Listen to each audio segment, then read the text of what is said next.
Welcome home. We are WNST, AM 1570, Towson, Baltimore. We never stop talking Baltimore positive. We never stop talking bye week here this week. And I'm on a crab cake roll right now. The Maryland Lottery, in conjunction with our friends at Window Nation and our friends at Jiffy Lube Multicare, sending me out on the road. I was remiss. The Orioles in October did not do a lot of crab cake tours, but I got 3 this week, actually 4 this week, if you count next Tuesday. And I think this guy's going to be joining me at State Fair. We're going to be at Coco's on a Wednesday. I'm going to have my co-host Mike Rosigliano joining us there, as well as Ron Cassie from Baltimore Magazine. On Thursday, we move to Gertrude's at the BMA with Dan Roderick's Councilwoman Odette Ramos, one of my favorite people, joining us on Thursday over at Gertrude's for a legendary crab cake. Then on Friday, we move to Hollywood Casino up in Perryville. I'm going to be joined by former Maryland Stadium Authority Chairman Tom Kelso, and we're going to do Stadium for Dummies. We're going to start at the beginning. I want everybody to understand this. I'm going to try not to be interruptive. He has a whole outline that I want to get out as a little bit of a term paper. And that's going to be on Friday. And then on Tuesday, we're at State Fair for breakfast. And I think Dennis Koulatsos is going to join. I don't think he's going to join me on the typical Monday. Now, you're going to hear him Thursday this week with Luke and I, and again on Sunday morning before the non-games. But, hey, Joe Flacco's playing this week against the Rams, and I got to do some scouting against the Rams. My picks have stunk the last couple of weeks. The Ravens are really good and balanced and are winning games that they used to lose to some degree, and they get this time off. I can't remember a time, Dennis, going into December where they have most of their health, Andrews aside, Humphrey aside, but just where the optimism could be for them to really be the best team in the AFC. Absolutely, Nestor. I think that the most telling thing for me was when I woke up Sunday morning was that there were 4 teams that had a legitimate shot at finishing out the day as a number 1 seed in the AFC. Of course, the Ravens had the last shot with the benefit of the Sunday night game, and that's what they did. They came away with a victory. They're 9-3. Wasn't the prettiest victory. Lots of opportunity for improvement everywhere, but today they sit on the top of the AFC and Kings of the North. Well, I mean, I know you listen on Monday mornings as you're going into Coons, Florida Security Boulevard to Luke and I. And, we usually do one rambling piece on offense, one rambling piece on defense, one rambling piece on where are we, our Mork and Mindy. Where are we? Where are we going? What have we learned?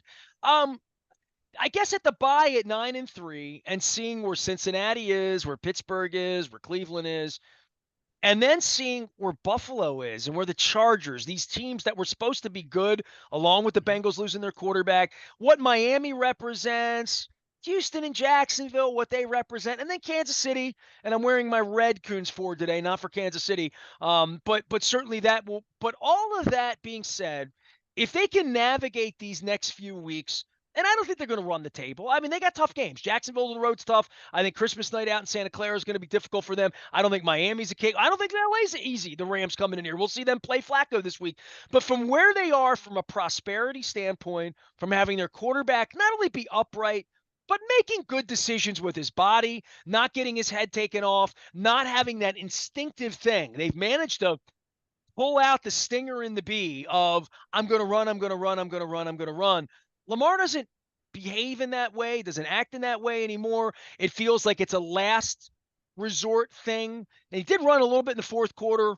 I always think when they got the lead, give the ball to somebody else. But there was that in pocket, Zay Flowers, is he going to take it? Am I going to take it? And same thing with Keaton Mitchell with the speed, where the speed will kick your ass 57 minutes into a game, and you saw it on that play. It was a backbreaker play that could have been a fumble. Game could have turned. Anything could have happened on that. But they broke a team's back with speed late in the game. And that's just something, even on the coldest day in Kansas City or the rainiest day in Baltimore, the snowiest day and wherever they would play, that the speed part and what they have from a weapon standpoint on offense, that's going to give them an opportunity to and they don't play from behind. They haven't been behind all year. If they fall behind by 2 touchdowns in January, that's a different story, much like the Tennessee game and the Buffalo when they've been outed in January. But right now, there's so much to recommend them from a balance standpoint. There really is. Absolutely, Nestor. I started my day by watching Pittsburgh and Cincinnati. Again, division rivals, just to see what they have with Jake Browning and also Kenny Pickett, Pittsburgh's offense, what would it look like without Matt Canada running the plays? It is a parity-driven league. On any given Sunday, anybody can beat anybody else. Then I watched the Red Zone. Scott Hansen, he had a situation in the studio, but really paid attention to the Bills and the Eagles, that fantastic overtime game. And what stood out was Jalen Hurts and Josh Allen, when they run the ball, Nestor, they commit to running the ball, which is something that I don't like to see an indecisive Lamar Jackson. I don't want to see him playing not to get hurt. He's very talented, but when Hurts and Allen tuck the ball in, they're not quarterbacks, they're running backs at that point, and they're attacking. And I think if Lamar just can't be no man's land. He's got to either make up his mind, run the ball, run somebody over, run around somebody, or slide. But he's being coached now to keep the play alive, look down the field, keep the play alive, look down the field. That Lamar, instead of you running between linebackers, find Zay Flowers, find a pop and throw the ball. And Luke even said this to me earlier. He wants to throw the ball. He doesn't want to run the ball, where it felt like in the beginning it's what he knew, and it's what his crutch was and what he was going to go back to. And in that Roman offense where the option truly was his at the mesh point, literally, he gets to decide whether he runs it or not. Most of the time he wanted to run it. And I think somehow in these last 2 years, maybe his teammates have gotten to him, maybe some of the coaching, whether it's James Urban in his ears, or whether it was Greg Roman in his ears, or whether it's, now just hearing more voices, Petrino all the way through, saying, you're a quarterback, you're a passer, you're not a running back, don't be a running back, don't get yourself hurt, don't be vulnerable. And I don't know that that's bad if he really can play the position, and he really can deliver the ball. Sometimes it's a little errant. Sometimes it's a little errant for everybody. I like good decisions, though, and I like that he's not throwing the ball up for grabs. I do think it's weird, him and all of these young quarterbacks, when they're getting thrown around like a rag doll at the end by somebody, their instinct isn't to tuck the ball and go down. Their instinct is like to throw some weird pass that almost always is an intentional grounding, if not a fumble in some cases. I think with the absence of Mark Andrews, it was to be expected that the offense would look somewhat uneven, and it was. I mean, he didn't have his security blanket.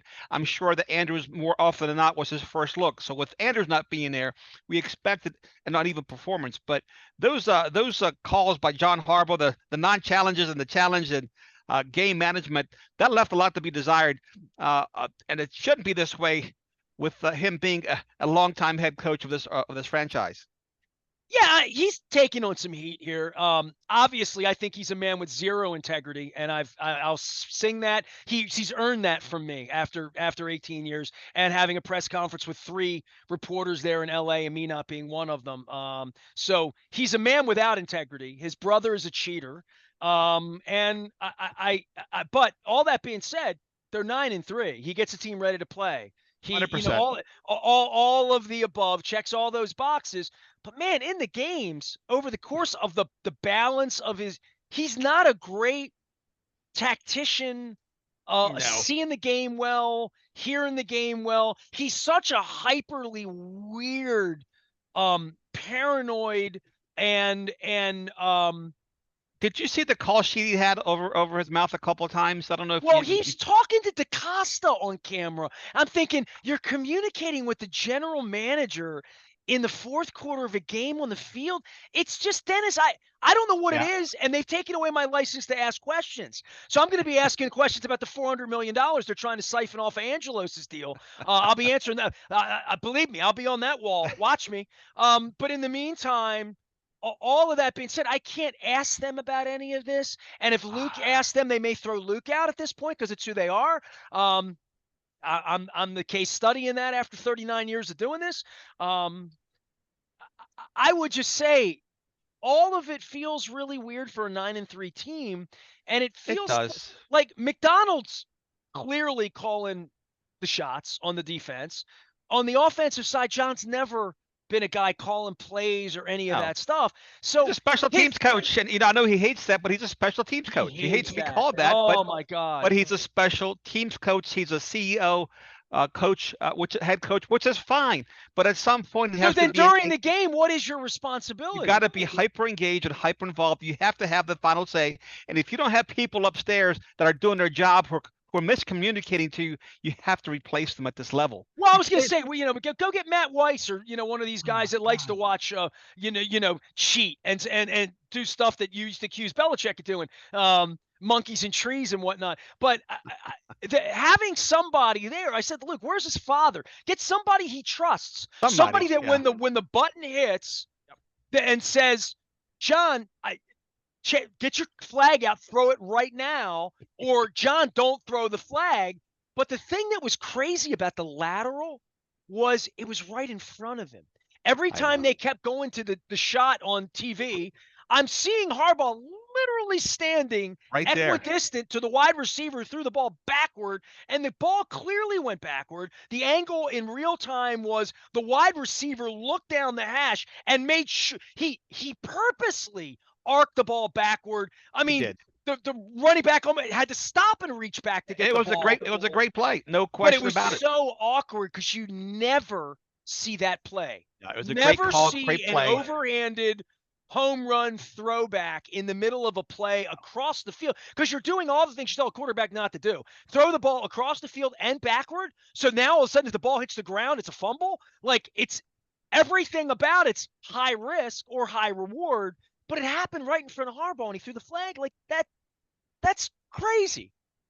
Late in the game, I noticed both teams had one timeout left, and I'm thinking, man, it's a good thing that Brandon Staley is on the other side coaching against John Harbaugh, because if it was a better head coach, this game could have easily gone in the other direction very quickly.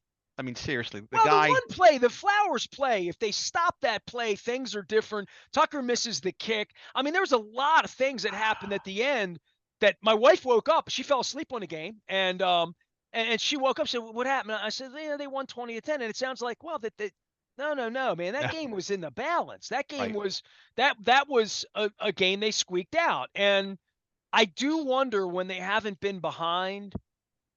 At some point, you'll fall behind, right? You will. I don't know when that That's is. that's Or the big question, the biggest question mark. Can they come back from 10 or 14 or 20 for that matter? Can they well, if come you don't back? go down, you'll never have to know. Yeah, And well, that's what a good job you Harbaugh's mentioned done, and what you a good mentioned job I think 2019. the operation has done is they haven't been behind very much. I mean, they've Which pissed away 3 games awfully. I mean, they've just choked them up. But they have not come out flat. They have not come out losing. They have not come out at halftime losing 14 agreed, to agreed. 3. And even when they kick the ball around, they punch the ball out. And that's So that's where I caution to everybody's in love with Mike McDonald, and I will caution people that anytime you move up, you get a promotion, you're moving away from your strength. Now he's proven to be a very good coordinator, but it doesn't always translate. Not saying that it won't at some point, but like to your point, John's teams rarely get blown out, always come to play. The offense was a little flat, and Lamar Jackson said as much, but that was to be expected with the absence of Mark Andrews, not making excuses for them. But everybody in love with Mike McDonald, pump the brake for a minute, would you please? Well, Dennis Koulatsos is here. He will be there and here on Thursday from 3 until 5, taking you home on the Dennis Koulatsos Show, as well as the Sunday Sports Voice. Heard from 8 until noon. Sometimes it lingers a little longer. It shall this week as well. So, are you done with Ravens? You want to move on to Flacco? And, I mean, it's such an interesting thing, right? Because Browns are playing the Rams this week. We have the week off. The games this week, and you and I, we're going to go through this on your show on Thursday as well. I mean, it is a delicious. It's almost like the computer spits these things out and sort of how these games are going to go. But this Browns game's interesting. Then we get a 49ers Eagles game at the same time. We got a Chiefs Packers game on Sunday night. We got Bengals Jaguars on Monday night. I mean, we got these teams we're seeing, teams that are going to be in the way, and we get a nice weekend on the couch as the balanced team, relatively healthy. I don't want to say Andrews and Humphrey, but watching these other teams. But there's nothing more fascinating to me being a Flacco lover than whatever I don't think the Browns are winning the Super Bowl. I don't know what Joe is at this point in his life, but boy, has he inherited a situation, hasn't he?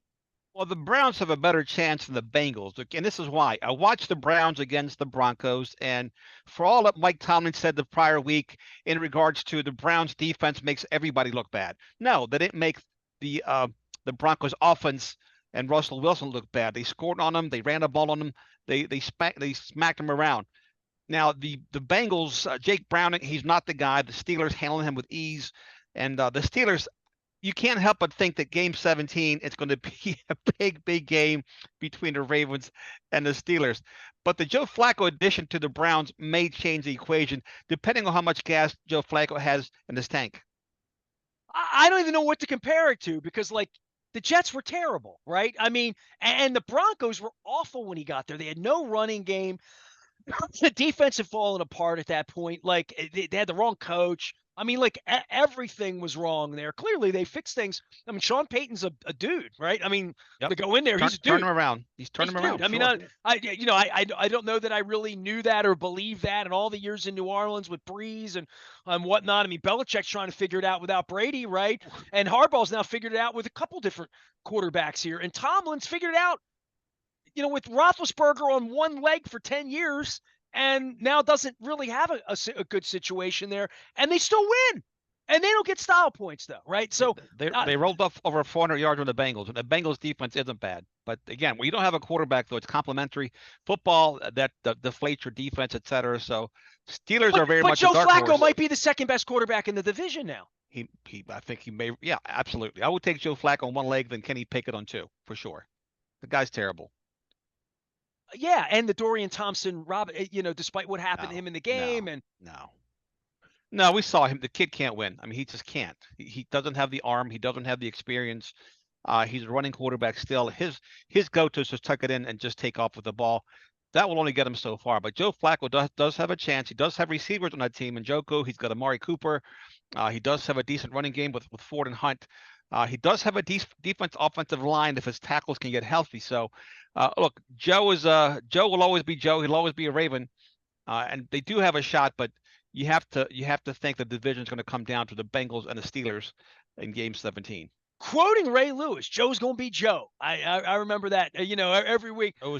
Hey, I'll just say this with him. I have no idea, but game manager.